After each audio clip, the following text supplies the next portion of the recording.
কেউ গান শুনতে ব্যস্ত রয়েছে। এই হচ্ছে মুসলমানের পরিস্থিতি। নিজেকে মনে করে আমি রোজাদার, আমি রোজা রেখেছি। আজকে আমাদের এত স্বভাব খারাপ হয়েছে। এই মুসলমান, আল্লাহর নবী বলছেন 3টি মানুষের দোয়া কবুল হয়। সে সময় আল্লাহর নবী 1 নম্বরে বলেছেন রোজাদারের দোয়া আল্লাহর নিকটে কবুল হয়। 2 নম্বরে আল্লাহর নবী বলছেন মাজলুমের দোয়া আল্লাহর কাছে কবুল হয়। 3 নম্বর আল্লাহর নবী বলেছেন মুসাফিরের দোয়া আল্লাহর কাছে কবুল হয়। তারপরে আবার বলছেন যে রোজাদারের দোয়া ইফতারের সময় আল্লাহর কাছে বেশি কবুল হয়।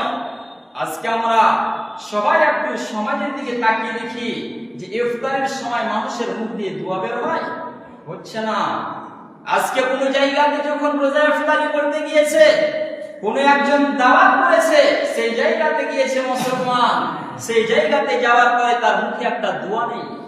সেই জায়গাতে বসে গিয়ে সেই জায়গাতে মানুষ বসে বসে আলোচনা করছে, আজকে আমি ভুট্টাতে পানি দিতে গিয়েছিলাম, আমার ভুট্টা শুকিয়ে গিয়েছে। বিভিন্ন প্রকারের দুনিয়াদারের কথা সেই জায়গাতে রোজা অবস্থায় ইফতারের আগে সেই সময় আমরা বলে থাকি।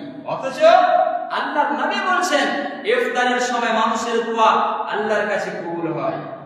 জি, আগে আমরা দেখেছি মানুষ যখন কাউকে ইনভাইট করেছে, এই রোজা ইফতারের দাওয়াত দিয়েছে, সেই জায়গাতে যাওয়ার পরে ইমাম সাহেব বা কোনো আলেমকে দিয়ে হাত তুলে তারা দোয়া করিয়েছেন। আজকে আমরা বলে থাকি এখনকার মুরব্বি আর দোয়া করে দিচ্ছে না। আপনার ভুল ধারণা। কেন? প্রত্যেকটা মানুষকে দোয়া করতে হবে। সে দোয়াটা কি?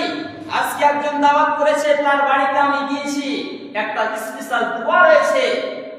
কাউরি ইনভাইট কবুল করতে গেলে একটা দোয়া রয়েছে ইফতারের সময়, সেই দোয়া আপনাকে বলতে হবে, আমাকে বলতে হবে। আমরা জানি, আজকে আমরা সেই দোয়া জানছি না।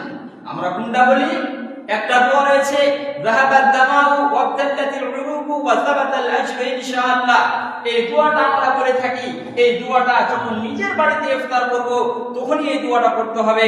যখন অন্য কাউরি বাড়ি আমরা যাব সে সময় অন্য একটি দোয়া রয়েছে, অথচ সেই দোয়া তো জানেই না। দুনিয়াদারের ব্যস্ততা আর দুনিয়ার আলোচনা আমরা সেই জায়গাতে গিয়ে করি।